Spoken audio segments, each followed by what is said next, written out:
L'horreur, cette émotion universelle, a un pouvoir fascinant. Pourquoi aimons-nous tant avoir peur ?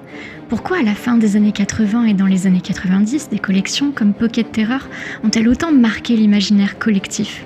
Aujourd'hui, on plonge ensemble dans cette époque où l'angoisse et la terreur littéraire étaient partout, dans les kiosques, les maisons de la presse et dans nos rêves les plus sombres.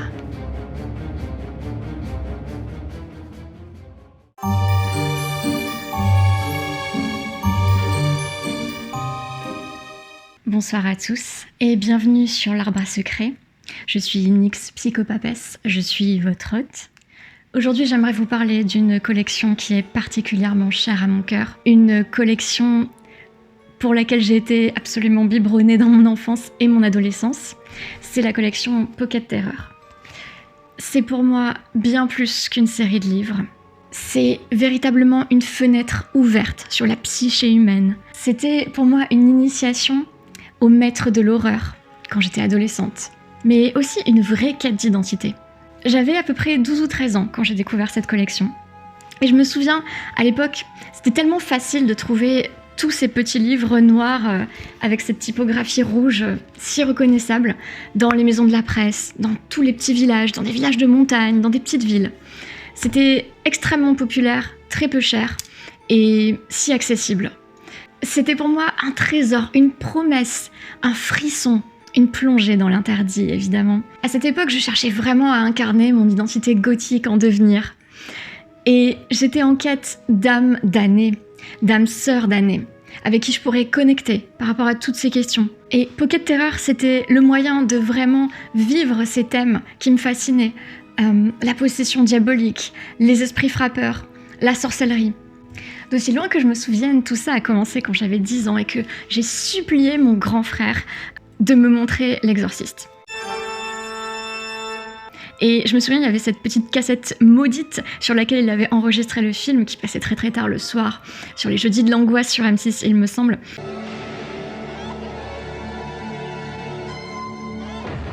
Et on devait être autour de 1998. Et je l'avais supplié de me montrer ce film qui me fascinait tant et qui était auréolé d'un halo d'interdit, évidemment. Et première réaction logique de grand frère protecteur, c'est qu'il a refusé. Deuxième réaction, à force de le seriner et à force d'insister, il a abdiqué et il m'a montré la cassette maudite alors que j'étais seule dans la maison, les volets fermés. Évidemment. Ça a été pour moi une révélation. Ce film est révolutionnaire, je pense, d'un point de vue cinématographique, et clairement on peut dire qu'il y a un avant et un après L'Exorciste. C'est un film, mais c'est d'abord un roman, et je pense que c'était une merveilleuse porte d'entrée, un véritable trouble ontologique pour moi, je peux le dire, mais aussi ce que Georges Bataille nomme l'expérience des limites, dans le sens où j'ai vécu cette expérience liminale entre effroi et fascination. Et j'étais tellement fascinée que, à l'époque, je me souviens, je ramenais la cassette maudite à tous les anniversaires de mes copines et je les initiais à ce film atroce. Je me rendais absolument pas compte des traumas que je créais autour de moi, mais il fallait absolument que le trauma soit partagé. Et Pocket Terror et tous ces films d'horreur m'ont vraiment permis de me sentir moins esselée.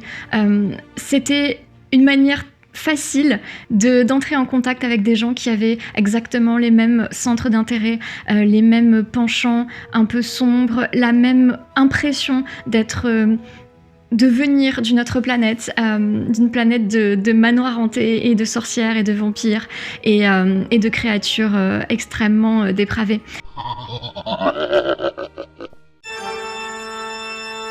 C'est une collection iconique pour moi, avec ses couvertures, tape à l'œil, ses couleurs, cette typographie, comme je vous l'ai dit, extrêmement reconnaissable.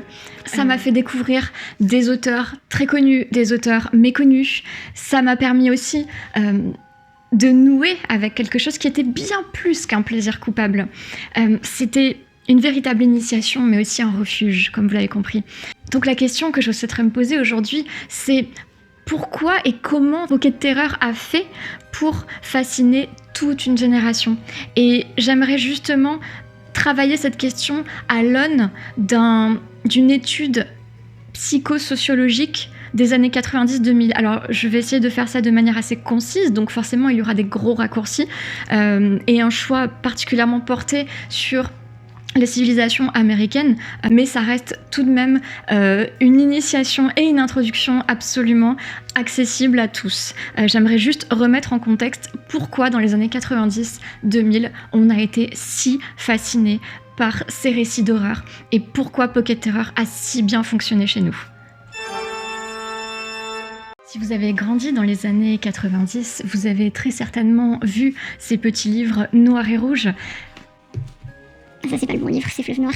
Ces petits livres noirs et rouges, dans les maisons de la presse, dans toutes les librairies, évidemment dans les petites boutiques de gare. C'était souvent appelé des romans de gare notamment. Et vous avez sûrement vu à quel point cette offre était pléthorique dans les années 90-2000. Pour moi, Pocket Terror a été véritablement une porte d'entrée vers un univers horrifique, fascinant, des récits surnaturels, prenants. Donc comme je vous l'ai dit, on va aborder les thématiques des Pocket Terror, mais on va essayer surtout de comprendre pourquoi Pocket Terror a tant fasciné et surtout pourquoi aimons-nous avoir peur? Qu'est-ce que ces récits reflètent de leur époque? D'abord, j'aimerais poser la question pourquoi les années 90 étaient si propices à l'horreur?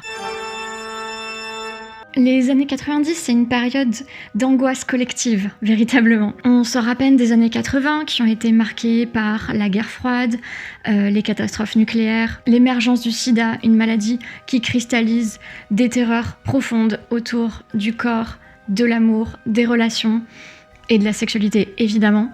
À cette époque, la société évolue assez rapidement entre la mondialisation, les nouvelles technologies, l'essor d'Internet, qui commence vraiment fin des années 80, début 90, et tous ces événements qui viennent questionner nos repères traditionnels. Donc je pense que tout cela a été catalyseur pour nourrir ces questionnements dans des récits particulièrement cathartiques, où l'horreur devient une métaphore pour des problématiques réelles. Pocket Terror, c'est une collection qui a vu le jour en 1989 et qui s'est éteinte en 2003. Elle a été dirigée par Patrice Duvic. Et en quelque sorte, c'est pour moi la petite sœur un petit peu plus mature de la collection Gore de Fleuve Noir qui est sortie en 85 et n'aura duré que 5 ans. Gore, c'est une collection...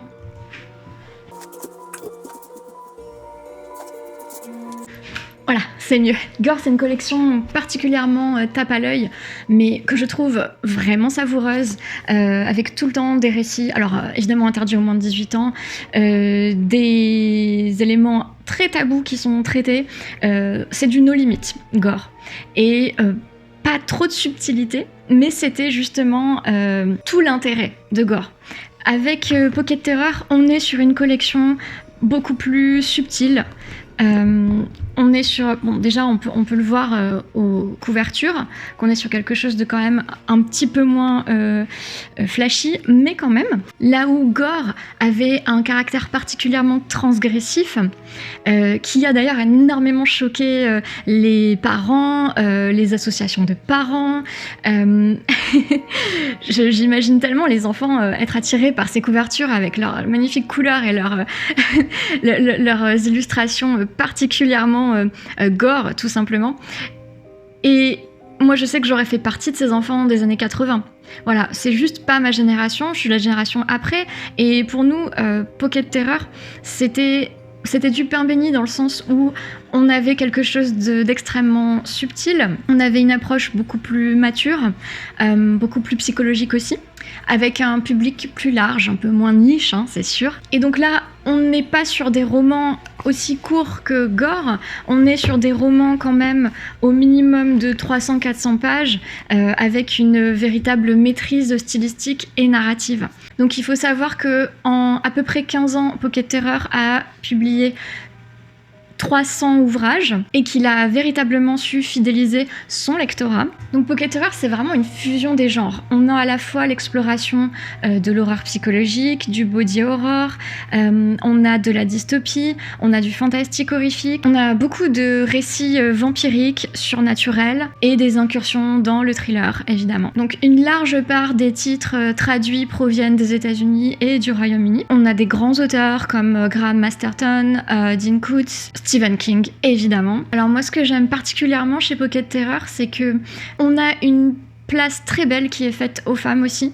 Ça devait sûrement être une des rares collections à publier autant de femmes. On est sur un ratio d'à peu près 20%, ce qui est beaucoup pour l'époque déjà dans le monde de l'édition, mais encore plus dans le monde de l'édition de l'horreur, puisqu'on a des femmes comme Anne Rice, évidemment, avec toute sa collection, ses tomes autour de Entretien avec un vampire. On a des gens comme Kim Wilkins, on a des personnes aussi comme... j'ai perdu le nom... Ah oui, Tanith Lee, par exemple. Voilà, ici, La danse des ombres, par exemple.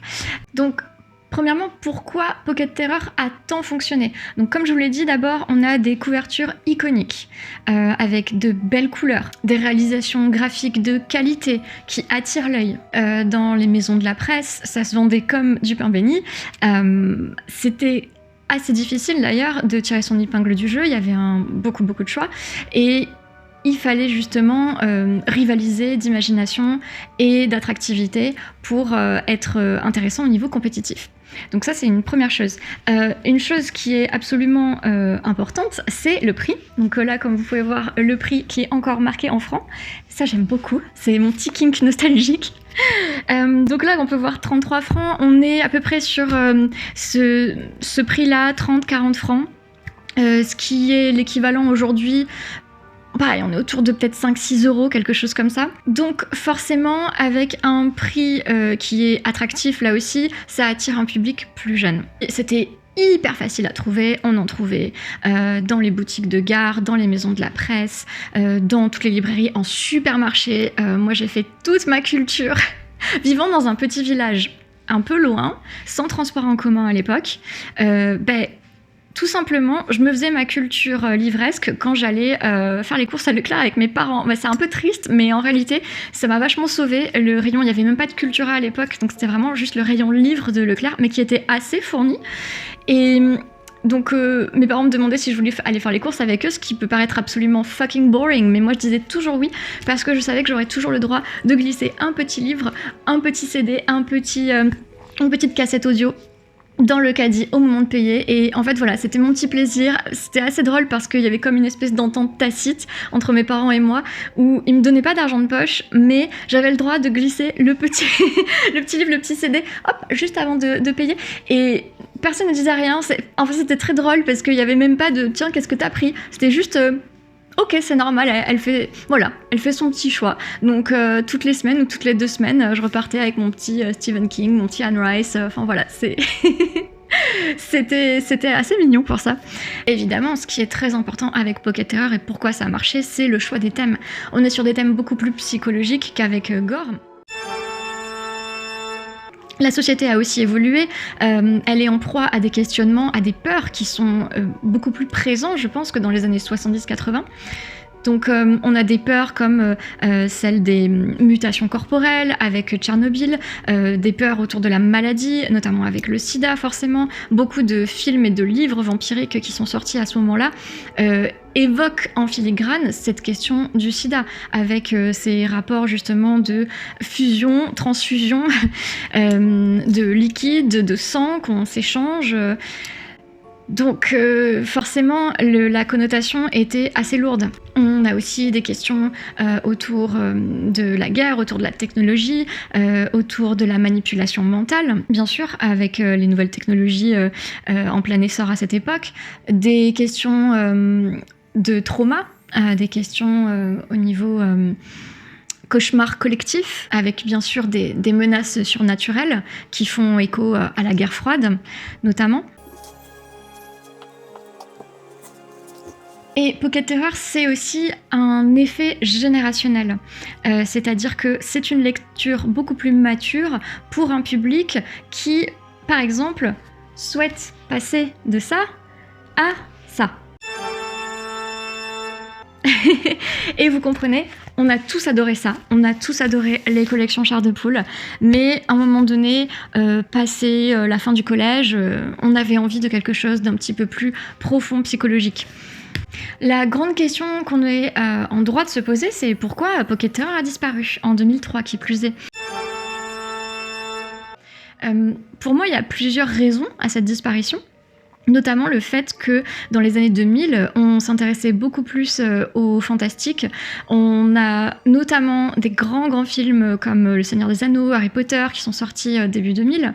Donc on est sur des sagas fantasy, fantastique, science-fiction aussi énormément. On évolue vers des paysages et des mondes qui sont peut-être moins anxiogènes, qui portent plus à rêver. Et ça, on le comprend totalement. Aussi, à un moment donné, dans chaque civilisation, chaque époque, on a cette espèce d'appel d'air où on a envie de sortir de la suffocation dystopique et on a envie d'aller voir quelque chose de plus onirique. Et c'est totalement compréhensible. Je pense que clairement, les gens ont eu envie de rêver. Voilà. Ça s'entend. On fait suite aussi au 11 septembre, aux guerres en Irak. Bon, je crois que voilà, les gens avaient besoin d'une échappée, d'une escapade mentale. Il faut dire aussi qu'après 15 ans, Pocket Terror a eu un petit peu de mal à se renouveler. Au bout d'un moment, la collection s'essoufflait, tournait un peu autour des mêmes thèmes. Et surtout, le genre horrifique a vraiment perdu du terrain. Et je pense qu'on peut dire que le genre horrifique a perdu du terrain au profit des séries et du cinéma, qui en envoyaient beaucoup plus au niveau visuel. Donc c'est aussi une partie d'explication. Alors il faut savoir que Gore, donc cette petite collection particulièrement fifolette des années 80, a été très souvent l'objet de la censure. Pocket Terror a réussi justement à passer entre les mailles du filet, puisqu'on était sur une horreur beaucoup plus subtile et psychologique. Donc Pocket Terror a évité la stigmatisation à laquelle Gore s'est justement frotté. En un sens, on peut dire que Pocket Terror a véritablement rendu l'horreur mainstream. Et clairement, je me souviens de cette époque au lycée où on s'offrait tous des Pocket Terror du Stephen King, et c'était absolument normal. Mais vraiment normal de chez normal. Alors que maintenant, on peut pas vraiment dire que cette horreur soit aussi acceptée, surtout que maintenant, elle a été dans les 2020, elle a été clairement supplantée par plein d'autres sous-genres, notamment la dark romance. On peut pas dire que ce soit une très belle évolution au niveau des relations toxiques, hein. Mais clairement chez les adolescents et particulièrement adolescentes, hein, c'est ce qui marche le mieux. On est aussi, et ça a toujours marché, beaucoup plus sur des romans policiers.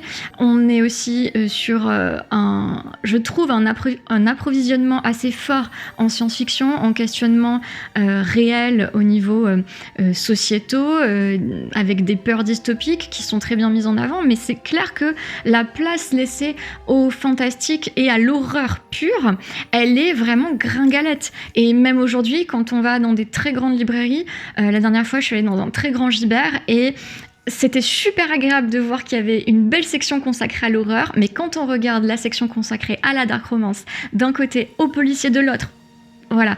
Et à la science-fiction de l'autre, l'horreur, en fait, ça fait juste un tout petit rayon. Et on est déjà content qu'il existe.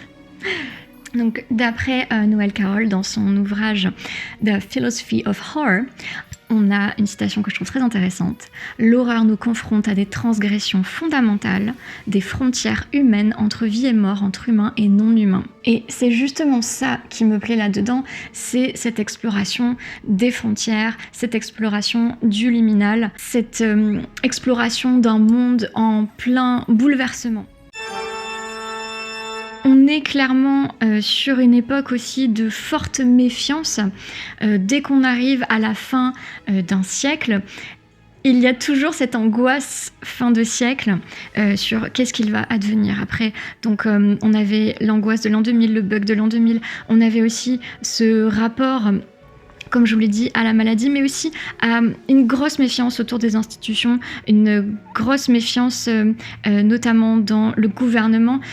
C'est là où apparaissent les séries comme X-Files, mais aussi les films comme Matrix et Last Days. Et donc on est sur ce rapport-là qui est d'autant plus intéressant si on voit par exemple à l'échelle d'un pays, surtout aux États-Unis, le gouvernement des fois, et en tout cas à l'époque, pouvait être presque auréolé, en tout cas quasiment vénéré. Et Bill Clinton, lorsqu'il a trompé Hillary avec Monica Lewinsky, ça a été une forme de tromperie nationale. Et j'ai l'impression qu'il y a eu, encore une fois, là aussi, un avant, un après. Ça a été un moment un peu pivot pour les États-Unis, qui ont eu l'impression qu'ils ne pouvaient plus faire confiance en leur gouvernement, en leur président. Et donc une grosse méfiance institutionnelle qui s'en est suivie. Maintenant, la question, c'est pourquoi avons-nous peur et pourquoi aimons-nous tant nous faire peur ? Donc vous connaissez très certainement la théorie d'Aristote sur la catharsis. Il s'agit via l'horreur de nous purger de nos passions, et c'est-à-dire par passion on entend les émotions, tout ce qui est de l'ordre du marécageux, tout ce qui est de l'ordre de l'ombre qu'on ne veut pas voir aussi, et donc se purger dans un cadre contrôlé, c'est-à-dire en regardant un spectacle comme à l'époque d'Aristote, un combat de gladiateurs, ou ici en regardant un film d'horreur ou en lisant un bon livre horrifique. Donc c'est comme une thérapie en fait, on extériorise nos angoisses pour mieux nous en délivrer. Et on les projette sur les monstres, sur les métaphores et sur les scénarios terrifiants des livres qu'on nous offre. Et évidemment, on peut penser tout de suite au récit de possession démoniaque de Graham Masterton. Et on a toujours en toile de fond cette peur de perdre le contrôle de soi. Je crois que comme je vous l'ai dit tout à l'heure, on ne faisait vraiment plus confiance aux institutions. Le parallèle était vite fait, disons que ne plus avoir confiance dans les institutions revenait aussi à remettre en question notre capacité critique, notre lucidité, et donc se dire en qui finalement je peux avoir confiance maintenant aujourd'hui. Au-delà de la catharsis, on a évidemment la fascination pour le tabou. Selon Freud, l'horreur nous attire parce qu'elle transgresse des interdits fondamentaux. La mort, le sexe, le sacré. Donc les récits vampiriques, par exemple, nous permettent justement de mêler érotisme, peur de la contamination, avec la question du sida dont je vous ai parlé juste avant.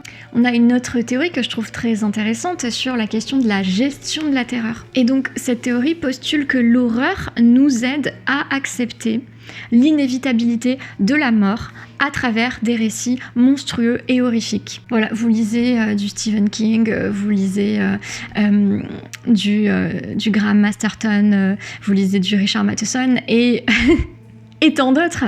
Et vous avez l'impression, en un sens, d'avoir réussi à dépasser la peur de votre propre finitude. Et donc, évidemment, au tournant des années 2000, comme je vous l'ai dit, avec le cinéma, les films qui nous font rêver, évidemment, le jeu vidéo dont je n'ai pas parlé, mais pour moi, c'est assez évident que ça participer à supplanter l'attrait pour les romans horrifiques. Pocket Terror n'a pas réussi à survivre. On est dans un nouvel âge de l'horreur avec les Scream, avec les Saw. On développe de plus en plus des sagas comme Harry Potter ou Twilight qui sont extrêmement addictives. L'horreur, véritablement, s'est encore déplacée. Même si Pocket Terror était plus subtil que Gore, que j'adore pourtant, on est après sur l'exploitation d'une horreur encore plus... comment dire en tout cas, encore moins explicite, j'ai l'impression. Et moins spectaculaire surtout. Néanmoins, Pocket Terror, ça reste une empreinte indélébile dans la psyché de nombreux trentenaires, quarantenaires et au-delà. Alors aujourd'hui, c'est une collection que beaucoup de gens affectionnent et des livres que nombre de personnes collectionnent aussi. Je pense sincèrement que pour le moment, c'est pas trop difficile de trouver des Pocket Terror, sauf certains qui sont assez rares. Mais d'ici quelques années, moins de 5 ans, je pense que ce sera aussi difficile que la collection Gore, pour laquelle certains livres partent à 80 ou 100 euros. Pour conclure, je dirais que Pocket Terror n'était pas juste une collection, c'était une fenêtre sur nos angoisses, sur nos tabous, sur nos rêves les plus sombres. Et l'horreur, évidemment, ce n'est pas juste une émotion, c'est vraiment une manière pour nous de comprendre qui nous sommes. C'est une manière de nous confronter à des situations extrêmes de façon fictive, afin d'en comprendre plus sur notre psyché. Je ne suis pas entrée tellement dans les détails des livres marquants de cette collection parce que je voulais faire une introduction assez large, mais je serais très intéressée de savoir quels sont vos Pocket Terror préférés. Pour ma part, je dirais que même si à l'époque il n'était pas sorti sous Pocket Terror, en tout cas le premier livre qui m'a énormément influencée et marqué, je dirais que c'est Carrie de Stephen King. Et alors c'est encore une fois pas un Pocket Terror, Richard Matheson, La Maison des damnés, je pense que c'est un de mes livres préférés, que j'ai trouvé en plus dans le manoir de mes grands-parents et c'était assez effrayant, donc génial. Sinon j'ai beaucoup aimé tous les romans qui sont en lien avec la sorcellerie aussi, j'avoue c'est un petit peu mon péché mignon. J'ai beaucoup aimé Sorcière ma sœur. Voilà, il est assez anecdotique dans les Pocket Terror, mais je dois dire que c'est un de mes préférés. N'hésitez pas à me dire en commentaire quels ont été vos Pocket Terror préférés et où est-ce que vous allez les chercher aussi. Qu'est-ce que ça vous évoque? Est-ce que vous êtes nostalgique de cette époque ou pas? Et aujourd'hui, qu'est-ce que vous pensez de l'horreur actuelle au niveau artistique, au niveau livresque? Et où est-ce que vous vous procurez cette horreur? Ça m'intéresse bien. Je vous souhaite une belle journée et surtout beaucoup de belles trouvailles horrifiques.